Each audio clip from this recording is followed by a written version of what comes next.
Muito boa tarde, irmãos.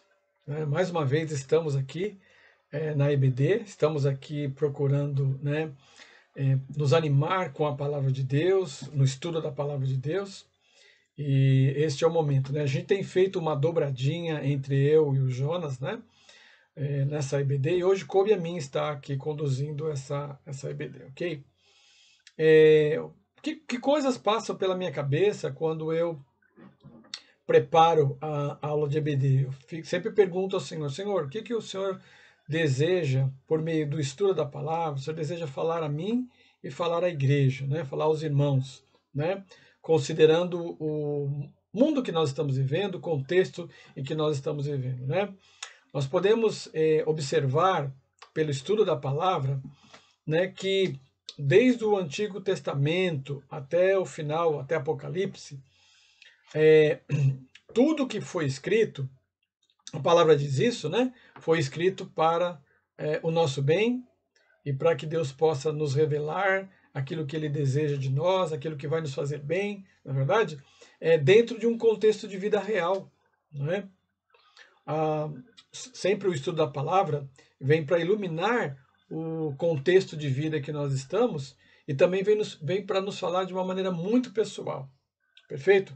Daí que muita gente fala assim, um olho na realidade e um olho na palavra de Deus. Se eu ficar só com o olho na realidade, é provável que eu possa me desvirtuar, é provável que eu possa me perder, é provável que as informações que chegam à minha mente, elas fiquem sem uma crítica a partir daquilo que Deus fala. Quando Jesus veio ao mundo, né, ele, na verdade, os discípulos imbuídos de toda essa realidade da qual eles viviam, ali do Império Romano e tudo mais, tinha certas expectativas, e Jesus foi pouco a pouco eliminando, diminuindo, né, diminuindo e eliminando, em alguns casos, na verdade, e muitas coisas os discípulos só foram entender depois da ressurreição, na verdade, dada a natural expectativa que mesmo as pessoas que creem em Deus, expectativas em relação a esse mundo presente, perfeito? Jesus não desconsiderou o comer, o beber, o vestir, na verdade. Aliás, as pessoas se preocupam com isso, e Jesus falou assim: olha, os passarinhos, Deus não trabalha no enfio e Deus cuida deles, não é verdade? Então, para dizer que essa preocupação é real, mas que Deus nos convida a confiar nele, tá? Então, é um desafio para mim e para o irmão, ok? Então, quando eu estava preparando a lição, pensando na lição de hoje, pensando nessas coisas, pensando, Senhor, o qual é a palavra dos dias de hoje? O que poderia ser uma carta, uma palavra direcionada? E aí fiquei pensando uma coisa, pensando noutra, pedindo ao Espírito Santo que me desse luzes. Me veio a palavra a respeito de firmeza, né? Aí eu lembrei dentro desse contexto de vida que nós estamos vivendo, pensei naquela palavra da casa construída na areia, na verdade. Lá Jesus fala dessa história, né? Que um homem construiu, né, ao escolher construiu uma casa em cima da areia, aí veio a chuva, bateu e derrubou. E veio outro e constrói sobre a rocha. E aí bateram os ventos e a casa não caiu. Perfeito? Então, irmãos, nós vivemos um contexto que nós vivemos chacoalhados. Não é o caso de eu tratar aqui, mas nós vivemos um mundo que é chamado, no contexto econômico, nós vivemos um contexto de globalização. Essa palavra globalização, independente de uns ou outro conhecer um pouco mais, um pouco menos, ela diz respeito a uma espécie de interligação global, né? Antigamente, os continentes, os países viviam meio que separados, né? Por blocos, vamos dizer assim, né? E eles comercializavam entre eles e tudo mais, né? Comunicação, transporte e assim por diante. Nós aqui na América do Sul comercializando um pouco por aqui, algum comércio lá com o norte, com a Europa e assim por diante.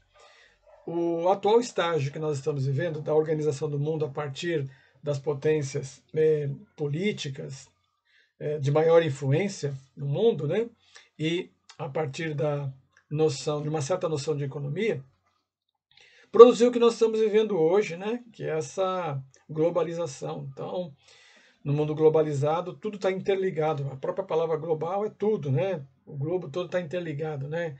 Está interligado ao transporte, está interligado à comunicação, está interligado à economia, e a tecnologia ela vem aí para fazer tudo isso funcionar. Ok? Estou falando de uma maneira muito rápida aqui.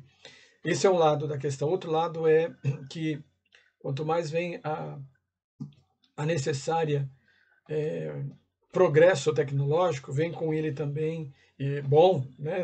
Nós estamos falando aí de melhorias tecnológicas no campo da saúde, né? Fazer uma operação, por exemplo, né? Novos remédios, no campo dos transportes, antigamente para você ir de um lado para o outro demorava tanto tempo, e agora não, você tem avião, você tem, né? Enfim, você sabe o que aconteceu no outro lado do mundo de uma maneira assim muito rápida, tudo isso é tecnologia. Mas junto com isso, nós não tem dúvida, né? Existe aí hoje uma conversa que é geral, é a questão do desemprego da maioria dos irmãos, não é verdade? Então, esse é o contexto que nós estamos vivendo, né? Tecnologia, isolamento, desemprego, um grupo pequeno trabalhando, né? Ainda empregado. Então, é um contexto que os homens, de alguma maneira, construíram, né? Então, não é só você cristão, ou eu cristão, que está vivendo. Todos nós estamos dentro desse barco, assim como o povo judeu, na época que Jesus apareceu, estava sob o domínio dos romanos. Essa era a realidade que eles estavam lá, ok?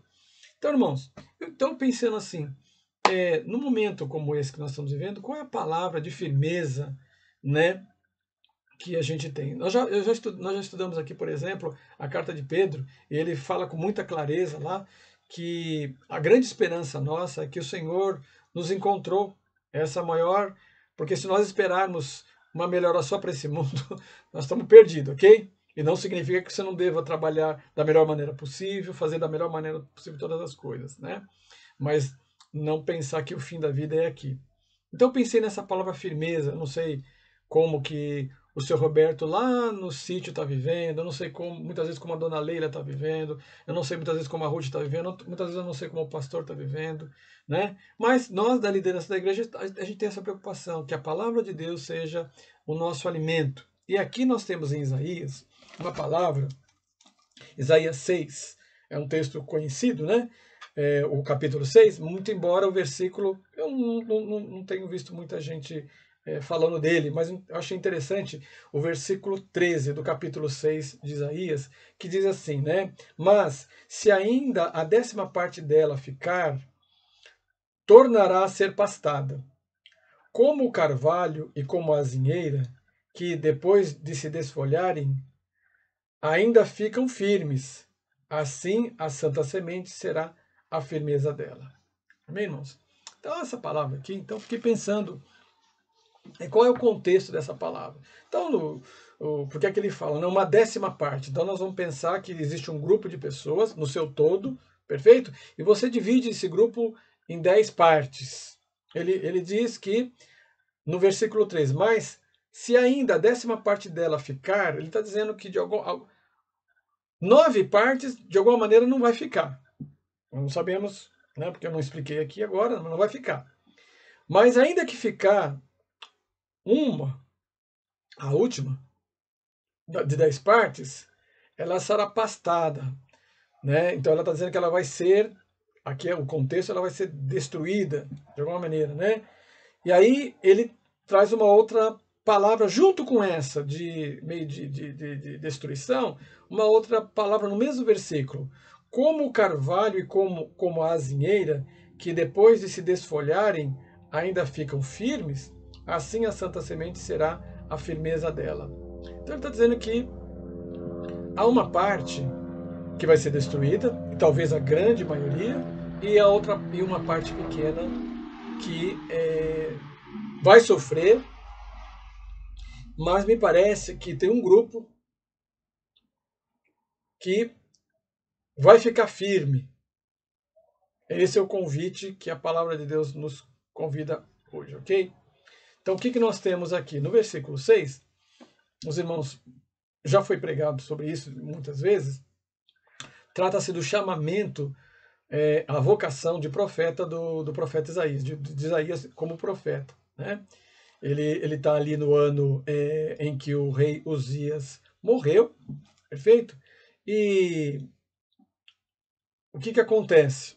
Ele disse que ele estava orando, nós não sabemos exatamente como que foi isso, mas que de repente ele viu assentado no, no alto sublime trono, que está aqui no versículo 1 do capítulo 6, né? O Senhor estava sentado lá, e os serafins que estavam acima dele, cada um tinha 6 asas. Essa palavra é muito conhecida, né? Então, Isaías tem ele está meio que extasiado por uma visão. E isso é o bacana dessa primeira parte da leitura, né? Ele está extasiado com essa visão. Um, uma pessoa comum que tem a visão da glória de Deus de uma maneira extraordinária. Então, essa primeira parte, do 1 ao 4, né? Então ele vê, e aí os anjos vêm, no versículo 3 fala, e os anjos dizem, né? Santo, santo, santo é o Senhor dos exércitos, toda a terra está cheia. E no versículo 4, os umbrais das portas se moveram com voz que clamava, e a casa se encheu de fumaça, ok? Então, essa é a primeira parte, uma visão maravilhosa, né? Que Isaías tem, que ele fica assim, embasbacado, que ele fica, né? Então, assim, né? Aí vem uma segunda parte nessa leitura. Então, disse eu, ai de mim que vou perecendo. Por quê? Ele diz, porque eu sou um homem de lábios impuros e habito no meio de um povo de impuros lábios, e os meus olhos viram o Rei, o Senhor dos exércitos. Né? Então, a segunda coisa, então a primeira coisa é a consciência, a visão e a consciência e uma certa revelação da grandiosidade do Senhor que criou os céus e a terra, criou todas as coisas. Essa é uma visão extraordinária que Isaías tem. A segunda é que quem é que pode ficar de pé diante da revelação do Senhor, já que ele é santo por inteiro, né? E nós somos pecadores. E aí então vem a aflição, um segundo momento dessa história, a aflição de Isaías. Ele fala: eu sou um homem impuro, meu Deus, e eu não poderia estar na presença, né, do Senhor tão grandioso, tão majestoso, tão esplendoroso, né? Ele vai dizendo isso, na verdade. E aí ele tem uma outra, uma graça ali é comunicada, né? No 6 diz assim, mas um dos serafins voou com uma brasa viva que tirara do altar, e no 7, né? Eis que tocou os meus lábios e a iniquidade foi tirada. Então ele tem consciência que existe um Senhor, né? O meu Senhor, né? O Senhor Todo-Poderoso, né? Ele tem essa revelação da majestade desse Senhor. Ele tem noção de que a glória do Senhor, de alguma maneira, revela a escuridão que habita cada um de nós. Ele tem clareza e ele expressa isso. Eu sou pecador, né? O pecado está em todo homem, e ele declara isso, reconhece isso, e ao mesmo tempo ele tem a experiência do Deus que pode nos resgatar. Ele tem essa experiência maravilhosa. E aí, então, depois que ele tem essa experiência, no 8, o Senhor, então, diz assim para ele: a quem enviarei e quem há de ir por nós? Então eu disse: eis-me aqui. Então tem duas coisas aqui. Ele tem uma revelação do Senhor, ele se reconhece pecador, o Senhor o purifica, o Senhor o justifica, e o Senhor então faz um pedido: meu Deus, quem eu vou enviar? E aí ele se apresenta. O próprio Isaías se apresenta. Ele se apresenta: Senhor, eis-me aqui, eu estou aqui. Né? Então, depois de perdoado, ele fala: Senhor, eu estou aqui.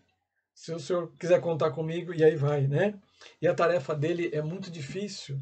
Nós vemos aí no versículo 9, ele diz assim: então disse o Senhor, diz a ele: vai e diz a este povo: ouvis de fato e não entendeis, e vedes em verdade, mas não percebeis. Olha, é um pedido contraditório, porque ele diz assim: vai lá então e fala para esse povo, e eles vão ouvir, mas eles não vão entender. Eles vão ver, mas eles não vão perceber. Então, assim, todas as interpretações é muito clara, que é muito parecida com a ideia de Moisés, dessa passagem, com a de Moisés, quando o Senhor manda ele falar com o faraó, vai lá, ele vai endurecer o coração, mas eu quero que você vá lá e você fale. Como, Senhor? Eu vou lá para ele esclarecer, facilitar a minha vida? Então, na verdade,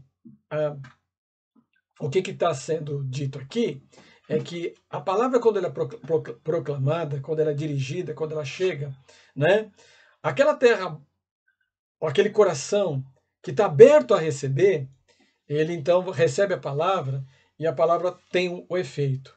Mas tem também aquele, quando a palavra é pregada, ele se fecha ainda mais, porque ele não tá com o coração aberto a receber, não deseja receber.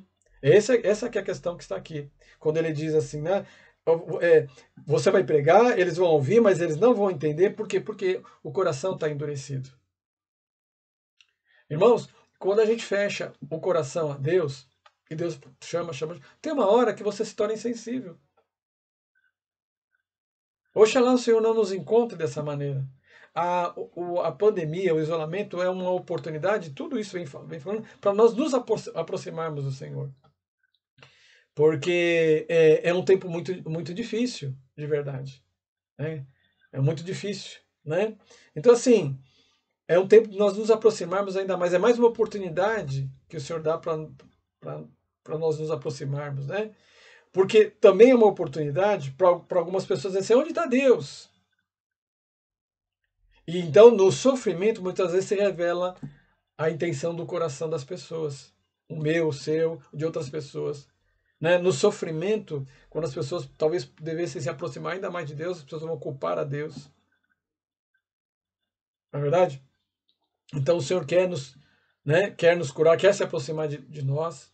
E muitas vezes o sofrimento é essa oportunidade. Eu estou lembrando agora de Jó também. Jó ficou até meio perturbado de tanto sofrimento. Né? Mas ele não blasfemou contra o Senhor. Muito embora até a esposa, os amigos o abandonaram, acusaram ele e tudo mais, mas ele, na verdade, não. Eu sei que o meu Redentor vive e há de se levantar. Ok? É isso que Jó disse, não é verdade? Então, irmãos, é nesse sentido essa palavra. No 10, engorda o coração deste povo e endurece-lhes os ouvidos e fecha-lhe os olhos. Não venha ele a ver com seus olhos e nem a ouvir com seus ouvidos. Eu estou no 10. E a entender com o seu coração e a converter-se e ser sarado. Aí é que tá vendo? A palavra, quando ela é pregada muitas vezes, deixa, às vezes, as pessoas enfurecidas, porque as pessoas não querem ouvir. Não querem ouvir aquilo que poderia salvá-las. Na verdade, então é uma grande oportunidade que nós temos, né? Então, aí estou terminando aqui esse recadinho dos dias de hoje, né, da lição de hoje. Senhor, até quando, ele pergunta a Isaías, até quando eu vou pregar e as pessoas vão virar as costas, porque na verdade as pessoas vão virar as costas, né?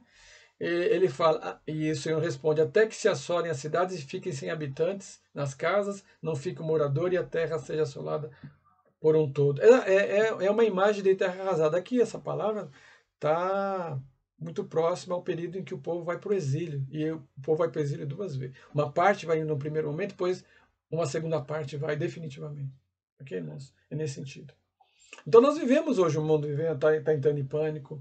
Nós vemos a fome aumentar. Nós estamos vendo isso, a fome aumentar. Nós estamos vendo assim uma terra arrasada. Não se assuste, irmãos. Não é essa a questão. É a hora de nós nos aproximarmos e experimentar o cuidado que o Senhor tem para conosco, mesmo no meio do sofrimento, irmãos. Mesmo no meio do sofrimento. Né? E ele ainda continua no 11. E o Senhor afaste dela os homens, no meio dessa terra os homens, e no meio da terra seja grande o desamparo. Então nós estamos vivendo hoje. Né? Estamos vivendo um pouco essa situação. Não sei quanto tempo vai durar isso. Não quero assustar os irmãos. Pelo contrário, irmãos. Nós temos, só para dizer que nós temos um Salvador. Eu e você temos um Salvador. Não é que eu não me importo com o que está acontecendo. Pelo contrário, irmãos. Pelo contrário. Eu quero trazer uma palavra para você agora à tarde que você precisa construir, eu e você precisamos construir a nossa casa na rocha. Então ele fala aqui do 13 de um remanescente, um grupo que pode estar caindo à direita, pode estar caindo à esquerda, eles estão firmes confiando no Senhor. Não, eles não estão se afastando do Senhor. Eles estão buscando o Senhor. Sou eu? É você? Quem que é? Então é o momento de você se aproximar do Senhor. Esse é o momento, eu e você, de se aproximar. Eu que estou falando para você, esse é o desafio para mim também, de buscar o Senhor. O Jonas, o nosso Jonas da igreja, tem nos estimulado a buscar a palavra do Senhor, a orar durante a semana. Né? Irmãos, esse é o nosso caminho. Esse é o nosso caminho. Né? Ele diz assim no 13, mas ainda assim uma 10ª parte dela ficar, tornará ser pastada. Contudo, como o carvalho e como a azinheira, ele tá dando a imagem de duas árvores aqui para comunicar o que ele quer dizer para nós. Ele está falando do carvalho e da azinheira, que são duas árvores. Eu não sou botânico, são duas árvores que diz que tem uma raiz muito profunda. Você olha ele é muito alto essa árvore, muito dura, o carvalho, né, muito duro, e só que ele tem uma raiz muito profunda. E diz que a azinheira, quanto mais machucada ela é, né, mais perfume ela solta. É incrível isso, né, irmãos? Eu fico imaginando pessoas que sofrem, que têm doenças, e se aproxima das. Eu conheço pessoas do nosso presbitério, e se aproxima, a pessoa está dando um conselho, a pessoa está dando uma palavra do Senhor e ela está sofrendo profundamente. Então, irmãos, eu e você somos chamados a aprender. É que ele está dizendo: olha a azinheira, olha o carvalho, o fogo vai queimar, mas ela tem uma raiz profunda e quando você olha por cima parece que é terra arrasada. Como está acontecendo no Pantanal agora? Terra arrasada. Na verdade, alguém vai falar: morreu. E aí daqui a pouco vai brotar porque ela tem raiz. Sabe qual é a nossa raiz? Nossa raiz é a palavra do Senhor. É o nosso caminhar com o Senhor, é o andar com o Senhor, é o desafio do dia a dia. Bem, irmãos, esse é o recado do Senhor na EBD dos dias de hoje. Motivos para abandonar o Senhor? Não sei. O Senhor tinha motivos para não ir para a cruz, porque a gente não merece, nós não merecemos. Entendeu, irmãos? Que nós somos muitas vezes testados na nossa mente com as ideias que chegam na nossa cabeça, é tanta coisa, mas eu quero dizer para você, mediante a palavra, né? Alimente a sua palavra com coisas boas, alimente com a palavra de Deus, alimente, porque os dias não são bons. Ne creia, né? Não fique isolado, converse com o irmão. Ah, mas ninguém liga para mim. Liga você! Liga você! Não, não, não, não, não. Ah, Senhor, ninguém liga. Não, por favor, vamos buscar outra perspectiva da vida. Vamos nos aproximar, né? Uns dos outros pelo zap, pelo telefone e por aí vai. Essa é o recado do Senhor. Não é verdade? Quem olhar para nós vai dizer: ó, essa terra arrasada, mas nós sabemos que nós estamos sendo alimentados pelo Senhor. Perfeito, irmãos? Ele está dizendo aqui, então, olha, ele diz assim, como o carvalho e como a azinheira que, depois de desfolhar, quer dizer, olha, foi sacudida, foi queimada, o vento soprou, ainda elas ficam firmes. E o Senhor está clamando para mim e para você ficarmos firmes. Meu irmãos? E ele diz assim, a santa semente será a firmeza dele. Santa semente, irmãos, santa semente. Eu preciso falar alguma coisa da santa semente? Santa semente é o Jesus. Na minha vida, na tua vida. Nesse barro, o Senhor resolveu morar em mim, resolveu morar em você, com toda a falha que eu e você tem. Você tem um amor tão grande que resolveu estar em nós. Então, a santa semente, olha o que ele diz, assim lá no 13, a santa semente será a firmeza dela. Esse é o convite que o Senhor, a semente do Senhor no teu coração, no meu coração, né? Alimentada, regada pela oração, pela comunhão com os irmãos, pelo ouvir as tardes da bênção, né? Que Jonas, ou às vezes o pastor também, ao ouvir o louvor dos irmãos, ao ouvir a palavra do pastor. É isso, irmãos. É isso, né? Não dê trégua, não bobeie, não dê trégua, né? E o Senhor vai ser a sua cura, o Senhor vai ser a minha cura nesses dias. Amém, irmãos? Que o Senhor abençoe o teu dia. Bom, o final da noite aqui, logo mais teremos o louvor, logo mais teremos a palavra do pastor, e os irmãos se disponham a interceder. Você está sendo chamado como Isaías. Senhor, a quem enviarei? A quem enviarei? Irmãos, interceda pelo mundo. Interceda pelo Brasil, pelas autoridades do mundo, para que elas se voltem ao Senhor. Amém, irmãos? Né? E faça a justiça e faça o bem. E nós não percamos de vista o autor e consumador da nossa fé. Bem, irmãos? Amém. Deus abençoe a todos vocês.